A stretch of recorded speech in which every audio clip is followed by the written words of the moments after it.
Please stand and join me in the Pledge of Allegiance. I pledge allegiance to the flag of the United States of America and to the republic for which it stands, one nation, under God, indivisible, with liberty and justice for all. Please be seated. Okay. Mr. Mingo, would you call the roll, please? Councilmember Clark. Here. Reed. Here. Brown.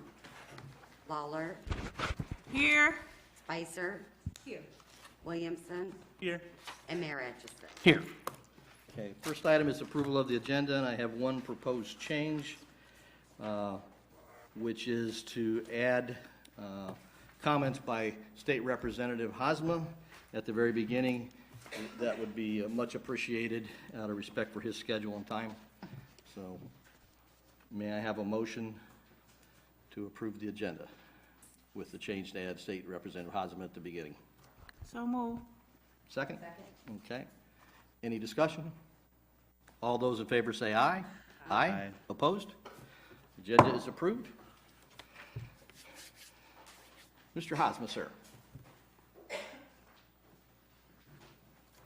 Thank you, Mr. Mayor, and thank you, City Council people.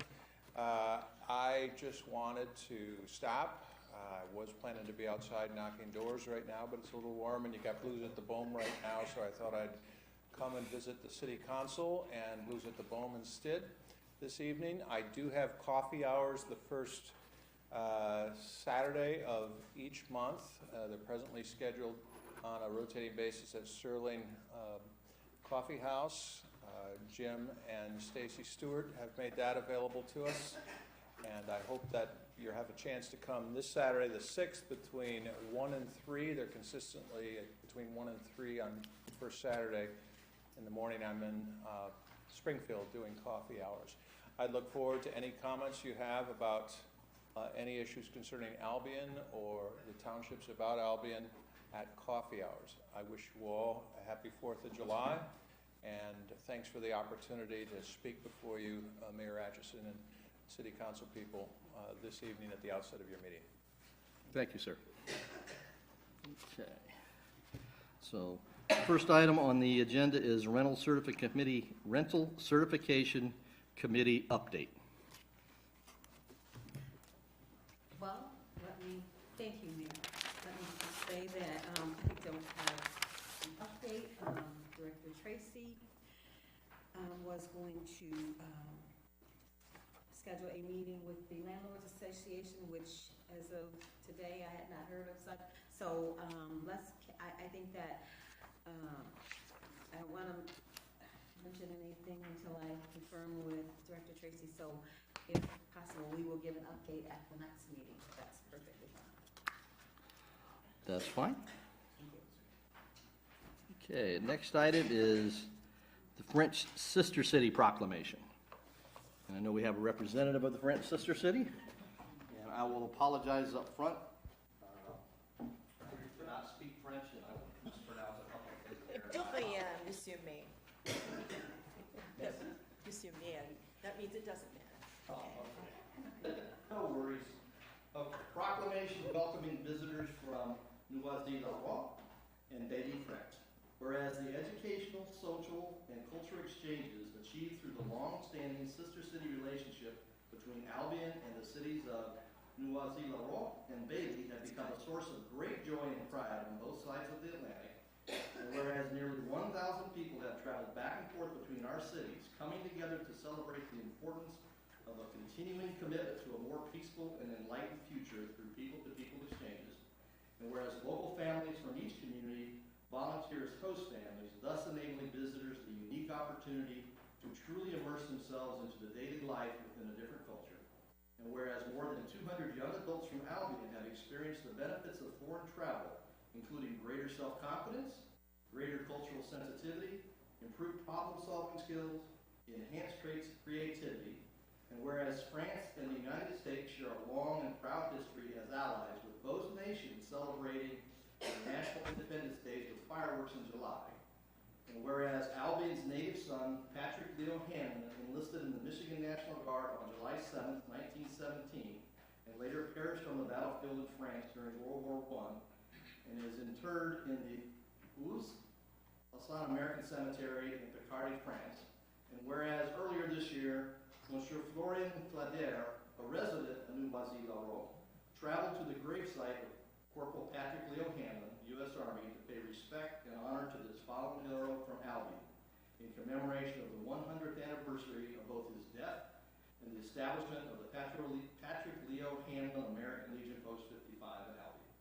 Now therefore, I, Dave Batchison, Mayor of Albion, on behalf of our entire city, do hereby extend our warmest welcome to our French sister city visitors, Gerard Florent, Jean Villette, Monsieur et Madame Famberger, Danielle Boulier, Cyril Clarier, Florian Clarier, and Monsieur et Madame Boucher and their 3 sisters. Bienvenue, chaleureuse. Ah, merci beaucoup, beaucoup.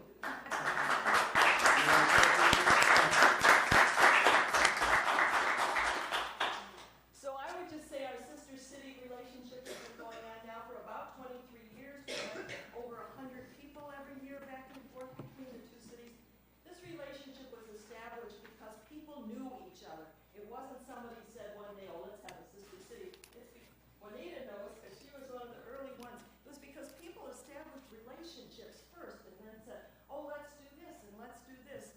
And now we have exchanges between college students. They actually work on projects together. College faculty, there's an Albion faculty teaching scientific writing in a university there. We have students, we have sports people, we have music people, we have art people going back and forth between these sister cities. We just had 8 Albion students go over to France, and they just returned a couple days ago. They'll be presenting projects from their visit, and that will be at some gathering that everybody will be attending, we hope. The names that the mayor mentioned, this is a group of people that is coming tomorrow, actually. They're hiking Michigan trails. They're starting here in Albion. They're going to go through Riverside Cemetery and then Falling Waters. And he mentioned the Patrick Leo Hanlon. On July 3rd, there will be a gathering there at our American Legion Hanlon Post, and they will be here and be honored. We also have 2 young men, Hugo and Leo. They will be doing a 1-month internship here in Albion.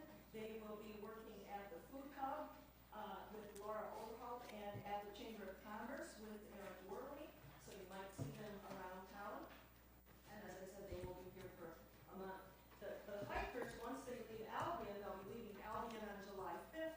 They will proceed north. They will be hiking in Hardwick Pines. They'll be going to the UT, to Promenade Falls, and then sleeping there dunes, and lastly, the Dow Gardens, and then they go back to the airport and go home. One more little piece. One of the names you mentioned was Vandenberger. Some of you know the Borthwicks, Doris and Bruce Borthwick. Bruce is deceased at this point. The Vandenbergers stayed with the Borthwicks about 20 years ago on one of these exchanges. So Doris is coming to town, and she's the idea to reacquaint with the Vandenbergers. Does anybody have any questions? Thank you very much. Thank you, Ms. Lee. Okay. Next item is ACE Investment Update. Mr. Bruce Johnson. Thank you, Mr. Mayor. Council people, how are y'all? Hi, good. Good. I'm very happy to say that a lot of the due diligence that has taken place on many of the buildings downtown is starting to come to fruition.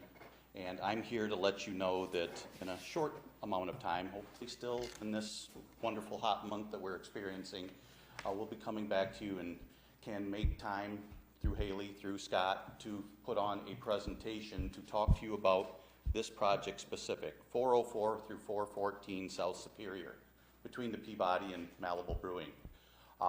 The 5 buildings that are there and the 6 storefronts have been chosen to move forward first, to be honest with you, because we aren't sure that it'll take another winter.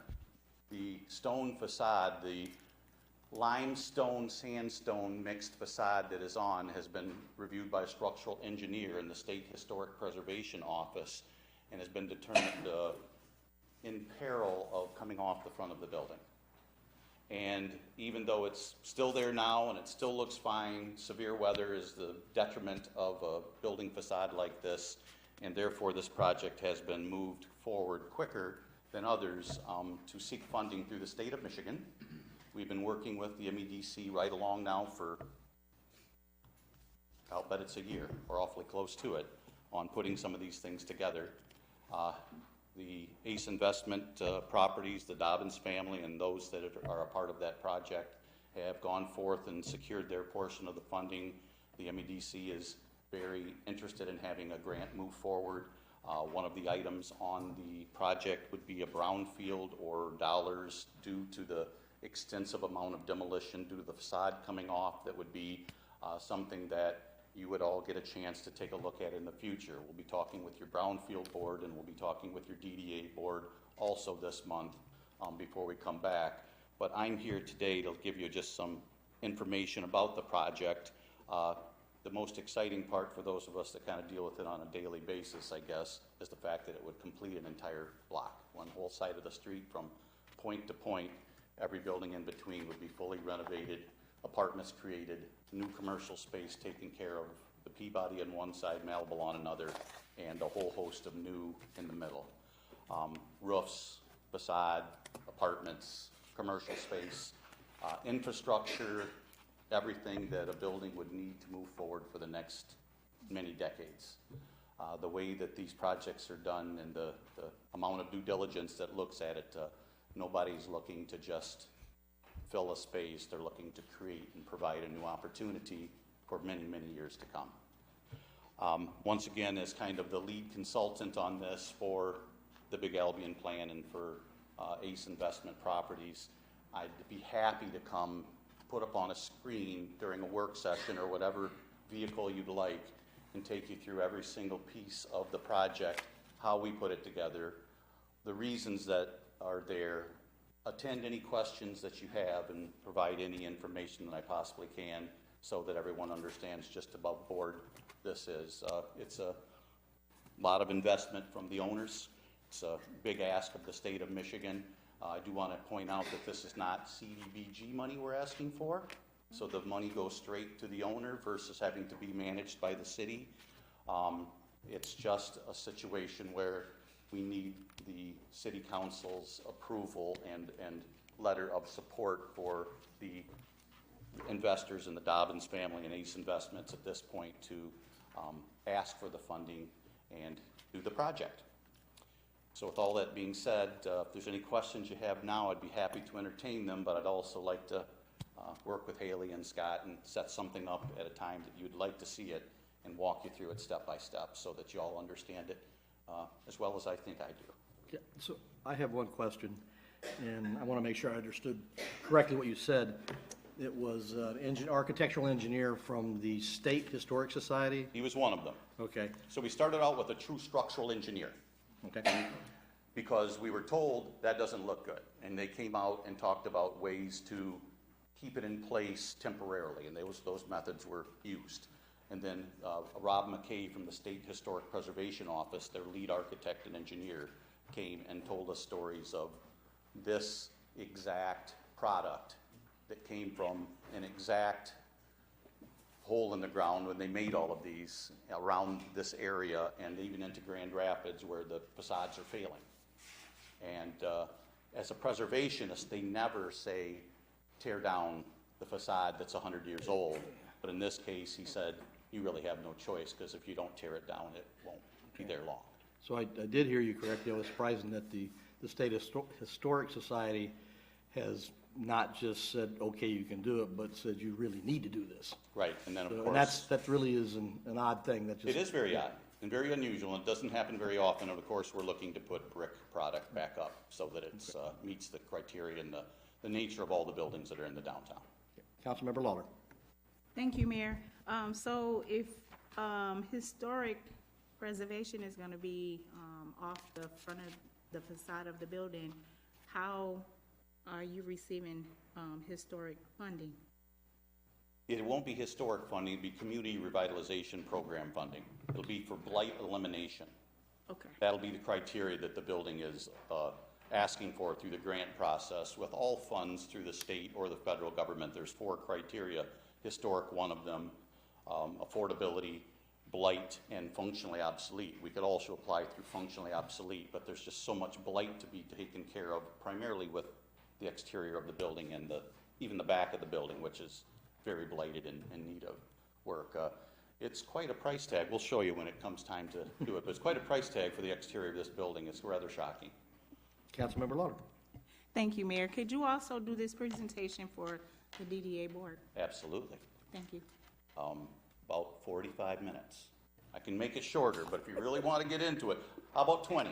We just want to, I mean, you know, we got new members, and we just, And the reason I Maybe said we that need is a the last time we refresher. did it, it took 45 minutes. Right. So, but yeah, we can, absolutely, as Refreshers. much time as you need, whenever you need it, just a little notice and I'm there. okay, Okay? okay, thanks. You're welcome. Any other questions by council? I'm just going to reserve my questions because I'm sure he'll answer them at his future. Okay. Absolutely. Any question you wish. Okay, I'm sure you're going to answer them. Thank you. You bet. Thank you, Ms. Johnson. Thank you so much. Okay. All right. Next item is public comments on agenda items. Oh, okay. Folks that wishing to address city council, please limit your comments to agenda items only at this point. 3 minutes per speaker. Proper decorum is required. Do we have public comments this evening? Seeing none, I am sorry. Eric Tobin, 409 West Ash. Just wanted to speak on the Dalrymple property discussion. I saw that on the agenda, so I thought I'd stop in. And my wife and I, our property is adjacent to the Dalrymple School property, and so our concern is, you know, what types of development might be coming in there. Specifically, we want to, I'm sorry? No, just I thought you had a question. Sorry. You know, our thought process would be, we'd like to see it just remain natural as green space, but we know that that might not be an option for the city and that a development might need to go in there. And that we're hoping that it's single-family homes or senior housing as opposed to, you know, super low-income housing or something like that, like what's already there near Grandview, so. And the second thing is on the mowing of the property. We'd be fine if it was just, you know, mowed past the right-of-way on both sides, and then I would imagine that the folks along Erie Street would probably want it maybe 15 feet back from their property mowed so that it didn't encourage vermin and snakes and other things to come in there, so. And that's it. Thank you. thank you.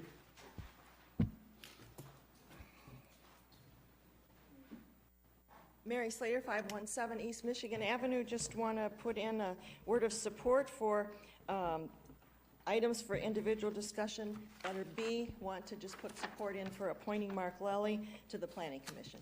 Thank you.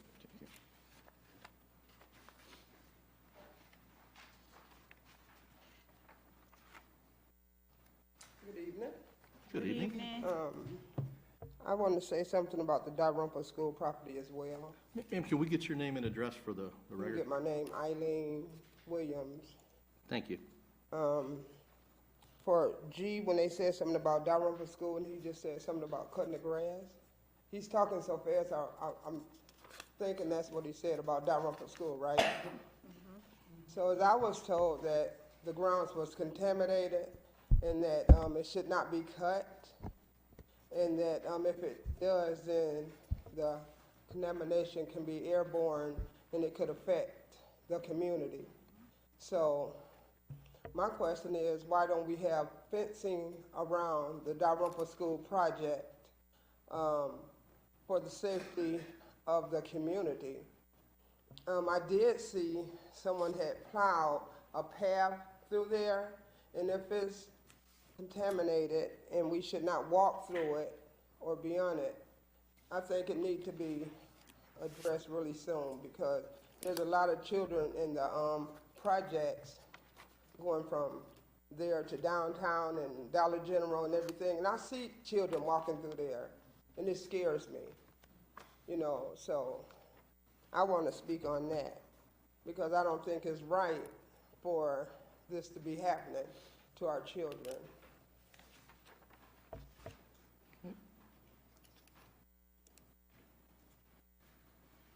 Are there other public comments this evening on the agenda? Okay, seeing none. Okay. The consent calendar, approval study session minutes for the 17th of June and regular session minutes for the 17th of June. May I have a motion? So moved. Second? Second. Thank you. Any discussion, changes? All those in favor of approving the study session minutes and the regular session minutes for June 17th, say aye. Aye. Opposed? Okay, they are approved. Okay, first item for individual discussion sample ordinance for alcohol sales and consumption on public property, and I believe that Councilmember Williams asked for this, so we'll let you go first, sir. Well, so what I wanted to do this evening with my fellow council members was we received in our emails and our packets the sample ordinances from communities around the state of Michigan, one of them being Jackson, just giving us an example of what other communities are doing in order to allow businesses to do the things like beer tents and things at public events or hold special charity events and things like that, to kind of inform us of how we might want one of our ordinances to look. And the idea would be that council tonight would throw around, from what they read in the ordinances, what they think are important to us moving forward as we have the attorney draft an ordinance for Albion for us to discuss.